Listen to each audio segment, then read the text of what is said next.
including my first guest tonight. Joining us now, Bernie Sanders, independent senator from Vermont. Senator Sanders, let me ask you, Bernie, if you are the deciding vote in the Senate tomorrow, if it is all up to your one vote, will you vote for this bill? Well, first of all, Al, I'm not going to be the deciding vote. It's going to win with a whole lot of votes. I'm going to vote no. I think this proposal is extraordinarily unfair. It's going to make devastating cuts on programs that working families, low-income people desperately need. And at the same time, it is not going to ask the wealthiest people in this country or the largest corporations to contribute one nickel to deficit reduction. It is not only grotesquely immoral, it is very bad economic policy. It is going to cost us hundreds of thousands of jobs. Now, Senate Minority Leader Mitch McConnell and Speaker Boehner will pick 6 Republicans on this super committee. This is what McConnell told Fox News earlier today. The chances of any kind of tax increase passing with the appointees that John Boehner and I are going to put on there are pretty low. Now, do you think this super committee will ever raise taxes? No, of course not. The Republicans have been very clear that their job is to protect large corporations who make billions of dollars in profits and in some cases don't pay 1 penny in taxes, millionaires who are doing phenomenally well and are experiencing the lowest effective tax rate in modern history. Their job is to protect those guys, and they are going to do it. Now, the real question, Al, is whether the Democrats are going to appoint people to that committee who are going to protect Social Security, Medicare, Medicaid, and the needs of working families.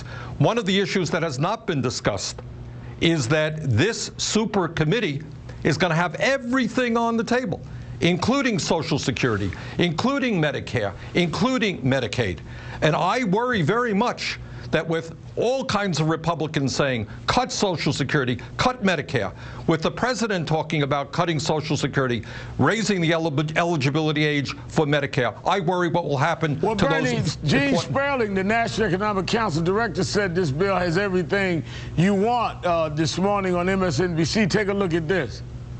All of the things that were in the House Republican budget that Democrats wanted this president to stand tough on, not allowing deep Medicaid cuts that would hurt children with disabilities or seniors in nursing homes, not a penny. The president didn't give 1 inch. In terms of voucherizing Medicare, the president didn't give an inch.